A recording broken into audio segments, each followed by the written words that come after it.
बंधु माने चलित वर्ष एही नूतन वर्ष 2026 आरंभ गुरुवार आपण माने जानते गुरुवार माँ लक्ष्मी अत्यंत प्रिय बार। तो यही दिन आपण गुजरातीर एही चमत्कारी उपाय निश्चित भाव में पालन करंतु। बंधु माने कौन आपणक जीवन में सर्वदा धन जनित समस्या लगी रहुछि, गरीबी दारिद्र्यता कौन आपणकर पीछा छाड़ू नाही, ए सबु समस्या रे कौन सर्वदा आपण चिंतित रहुछंती। आपणकर व्यापार वाणिज्य रे मध्य आपणको बारंबार क्षतिर सामना करबाको पड़ुछि एवं ऋण करजर भार रे आपण भाराक्रांत होई जाइछंती। जेते चेष्टा कले भी आपण ऋण करज सुझी पारु नाहंती। तेबे तंत्र शास्त्र अनुसारे आपण गुजरातीर एही उपाय को कोनोसी भी दिन रे करि नियंतु, जहा विषय आमर वेद पुराण एवं शास्त्र रे उल्लेख करा जाइछे। एही उपायटी को करबा द्वारा जीवनर सबु कष्टरू आपनको मिल जीव मुक्ति। माँ लक्ष्मी को कृपारू ना केवल आपणको जीवन रे हेबो धनर वर्षा, बरं आपणकर समस्त मनस्कामना मध्य पूर्ण होई जीव।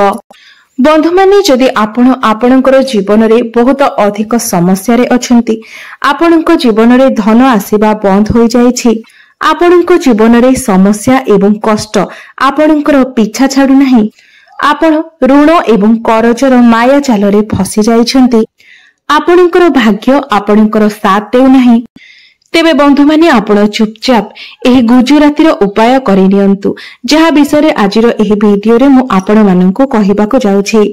तेबे बंधु माने एमिति रे आमे गुजरातीर प्रयोग हमर रोषेई घरे खाद्य प्रस्तुति रे करिथाउ। मात्र तंत्र शास्त्र अनुसारे जदि आपण गुजरातीर प्रयोग सठिक भाबरे करिवे, तेबे आपणको साक्षात माँ लक्ष्मीकर आशीर्वाद प्राप्ति हेबो। तेबे आसंतु जानिबा आपण गुजरातीर प्रयोग करी किपरि निजर दारिद्र्यता को सबुदिन दूर करि देई पारिबे, किपरि आपण धनवान बनि पारिबे। तेबे बंधु माने एहा पूर्वरु आपण माने भिडियोटी को लाइक करी चैनल टी को सब्सक्राइब करि दियंतु एवं कमेंट बॉक्स रे भक्ति एवं श्रद्धार सहित जय माँ लक्ष्मी निश्चय लिखंतु। बंधु माने गुजराती को शुक्र ग्रहंकर कारक बोली माना जाई थाए एवं शुक्र ग्रहंकर नियंत्रण माँ लक्ष्मी को हाथ रे रही थाए एवं ज्योतिष शास्त्र रे यह उल्लेख मध्य रहिछि जे जेउ व्यक्ति को शुक्र ग्रह साथ देई थाए, अर्थात जेउ व्यक्तिंकर कुंडली रे शुक्र ग्रह मजबूत स्थिति रे थांती, सेही व्यक्तिंक उपरे साक्षात माँ लक्ष्मीकर आशीर्वाद रही थाए एवं माँ लक्ष्मी को कृपारू ना केवल सेही व्यक्ति को गरीबी एवं दारिद्र्यतार मुक्ति मिली थाए, बरं सेही व्यक्ति को कोटिपति हेबारु मध्य केही अटकाई पारि नथांती। तेबे तंत्र शास्त्र अनुसार जदि आपण एही गुजरातीर उपाय को सठिक भाबरे करि नियंती, तेबे आपणक जीवन रे केबे भी धनर अभाव रहिबो नाही। माना जाय थाए जे एही गुजरातीर प्रयोग जणे व्यक्तिंकर जीवन को बदलाई देई पारे। तेबे आसंतु जानिबा गुजरातीर चमत्कारी उपाय विषय रे। तेबे प्रथम उपायटी हेछि शुक्र ग्रह को आपणकर कुंडली रे मजबूत बनाइबार उपाय। तेबे मु आपनकु आरंभरू ही कहि सारिछि जे जेउ व्यक्तिंकर कुंडली रे शुक्र ग्रह मजबूत थांती, सेही व्यक्तिंको साक्षात माँ लक्ष्मीकर आशीर्वाद प्राप्त होइथाए एवं थरे जदि आपनकु माँ लक्ष्मीकर विशेष कृपा प्राप्त होई जाय, तेबे आपनकु कोटिपति बनिबारे केही भी अटकाई पारिबे नाही। आपनक जीवन रे आपण केबे भी धनर अभाव अनुभव करिवे नाही। तेबे आपण मध्य जदि चाहंती जे आपणकर कुंडली रे शुक्र ग्रह सर्वदा मजबूत होई रहंतु, तेबे आपणको 5टी शुक्रवार एही उपायटी को पालन करिवार अछि। आपण 5टी शुक्रवार एही उपायटी पालन करिबा परे आपण निजे ही परिवर्तन को लक्ष्य करि पारिबे। शुक्रवार दिनटी माँ लक्ष्मीकर दिन होइथाए एवं एही दिन जदि आपण माँ लक्ष्मी को उद्देश्य रे कोनोसी भी पूजा पाठ करिथांती किबा कोनोसी भी उपायर पालन करिथांती, तेबे निश्चित भाबरे आपणको माँ लक्ष्मीकर आशीर्वाद प्राप्त होइथाए। तेबे बंधु माने सेथिपाई आपणको सदाबहार फूलर आवश्यकता रहिछि एवं सदाबहार फूलटी एक एमिति फूल जेउथिरे माँ लक्ष्मीकर 8टी स्वरूपर वास होइथाए। तेबे आपण शुक्रवार दिन सकाळु उठी निजर स्नान कार्य समापन करी गोटिए तंबार लोटा नहीं जांतु ସେଥିରେ ଆପଣ ଗଙ୍ଗା ଜଳ ଭରି ଦିଅନ୍ତୁ ଏବଂ ସେଥିରେ ଆପଣ ଗୋଟିଏ ଗୁଜୁରାତି ପକାଇ ଦିଅନ୍ତୁ ଏବଂ ସେହି ଜଳକୁ ନେଇ ଆପଣ ସଦାବହାର ଗଛ ମୂଳରେ ଢାଳି ଦିଅନ୍ତୁ। ଏହି ଉପାୟଟିକୁ ଆପଣ 5ଟି ଶୁକ୍ରବାର ପର୍ଯ୍ୟନ୍ତ କରିନିଅନ୍ତୁ। ଦେଖିବେ 5ଟି ଶୁକ୍ରବାର ପରେ ଆପଣ ନିଜ ଜୀବନରେ ପରିବର୍ତ୍ତନ ନିଶ୍ଚିତ ଭାବରେ ଲକ୍ଷ୍ୟ କରିପାରିବେ। ଆପଣଙ୍କ ଜୀବନରେ ଆଉ ଧନର ସମସ୍ୟା ରହିବ ନାହିଁ। ମା ଲକ୍ଷ୍ମୀଙ୍କର ଆଶୀର୍ବାଦ ନିଶ୍ଚିତ ରୂପରେ ଆପଣଙ୍କୁ ପ୍ରାପ୍ତି ହେବ। ଦ୍ୱିତୀୟ ଉପାୟଟି ହେଉଛି ଅଧିକ ଖର୍ଚ୍ଚରୁ ମୁକ୍ତି ପାଇବାର ଉପାୟ। ଅର୍ଥାତ୍ ଆପଣ ଯେତେ ରୋଜଗାର କଲେ ବି ଯଦି ଆପଣଙ୍କର ଖର୍ଚ୍ଚ ହୋଇଯାଉଛି, ଖର୍ଚ୍ଚ ଉପରେ ଆପଣଙ୍କର ନିୟନ୍ତ୍ରଣ ରହୁନାହିଁ, ଆପଣ ଧନ ସଞ୍ଚୟ କରିବାକୁ ଅସମର୍ଥ ହେଉଛନ୍ତି, ତେବେ ଏହି ସବୁ ସମସ୍ୟାରୁ ଏହି ଉପାୟଟି ଆପଣଙ୍କୁ ନିଶ୍ଚିତ ଭାବରେ ମୁକ୍ତି ଦେଇପାରିବ। ଅର୍ଥାତ୍ ଆପଣଙ୍କୁ ଅଯଥା ଖର୍ଚ୍ଚରୁ ବଞ୍ଚାଇ ପାରିବ।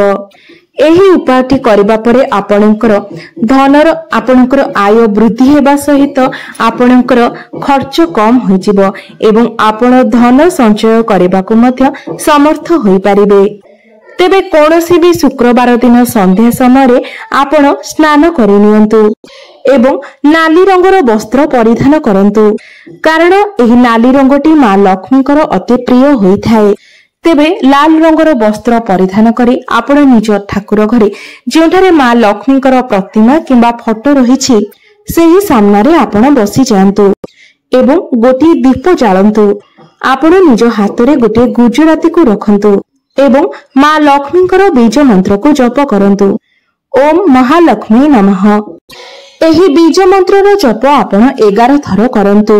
ତାପରେ ଆପଣ ସେହି ଗୁଜୁରାତିକୁ ନିଜର ପର୍ସରେ କିମ୍ବା ଆପଣଙ୍କର ବ୍ୟାଗରେ ରଖିଦିଅନ୍ତୁ କିମ୍ବା ଆପଣ ଘରେ ନିଜର ଧନ ଯେଉଁଠାରେ ସଞ୍ଚୟ କରି ରଖୁଛନ୍ତି ସେହି ସ୍ଥାନରେ ରଖିଦିଅନ୍ତୁ। ଆପଣ ଦେଖିପାରିବେ ଯେ ଆପଣଙ୍କର ବଦଖର୍ଚ୍ଚ ଧୀରେ ଧୀରେ କମିଯିବ ଏବଂ ଆପଣଙ୍କର ଧନ ସଞ୍ଚୟ ହେବା ଆରମ୍ଭ ହୋଇଯିବ। ଆପଣଙ୍କର ପର୍ସ ସର୍ବଦା ପଇସାରେ ଭରି ରହିବ। ତୃତୀୟ ଉପାୟଟି ଏକ ଏପରି ଉପାୟ ଯେଉଁ ଉପାୟ ପାଳନ କରିବା ଦ୍ୱାରା ଆପଣଙ୍କୁ ରାହୁ କେତୁଙ୍କର ସାଥ ମିଳିବ, ଅର୍ଥାତ୍ ଆପଣଙ୍କର ଭାଗ୍ୟର ସାଥ ମିଳିବ। ଏହା ଏକ ଏପରି ଉପାୟ ଅଟେ ଯାହାକୁ ଯଦି ଆପଣ କରିନିଅନ୍ତି ତେବେ ଆପଣଙ୍କର ଭାଗ୍ୟ ଚମକି ଉଠିବ। ଭାଗ୍ୟ ସର୍ବଦା ଆପଣଙ୍କର ସାଥ ଦେବ ଏବଂ ଆପଣଙ୍କୁ ପ୍ରତ୍ୟେକ କ୍ଷେତ୍ରରେ ସଫଳତା ମଧ୍ୟ ମିଳିବ। ତେବେ ଏହି ଉପାୟଟିକୁ ଆପଣଙ୍କୁ ଲଗାତାର 5ଟି ଗୁରୁବାର ପର୍ଯ୍ୟନ୍ତ କରିବାର ଅଛି। ଗୁରୁବାର ଦିନଟି ଭଗବାନ ବିଷ୍ଣୁଙ୍କୁ ସମର୍ପିତ ଅଟେ ଏବଂ ଭଗବାନ ବିଷ୍ଣୁ ମା ଲକ୍ଷ୍ମୀଙ୍କର ସ୍ୱାମୀ ଅଟନ୍ତି। ଅର୍ଥାତ୍ ଭଗବାନ ବିଷ୍ଣୁଙ୍କୁ ପ୍ରସନ୍ନ କରିବା ଦ୍ୱାରା ଆପଣଙ୍କୁ ସେମିତିରେ ବି ମା ଲକ୍ଷ୍ମୀଙ୍କର ଆଶୀର୍ବାଦ ପ୍ରାପ୍ତ ହୋଇଯିବ। ତେବେ ଗୁରୁବାର ଦିନ ସକାଳୁ ଉଠି ନିଜର ସ୍ନାନ କାର୍ଯ୍ୟ ସାରି ଆପଣ ଗୋଟିଏ ଧଳା ରଙ୍ଗର କପଡ଼ା ନିଅନ୍ତୁ। ସେହି ଧଳା କପଡ଼ା ଉପରେ ଆପଣ ଗୋଟିଏ ମୁଠା ଚାଉଳ ରଖିଦିଅନ୍ତୁ ଏବଂ ତା ଉପରେ ଗୋଟିଏ ଗୁଜୁରାତି ରଖନ୍ତୁ। ତାପରେ ଆପଣ ଏହାକୁ ଏକ ପୁଟୁଳି ବନାଇ ଦିଅନ୍ତୁ।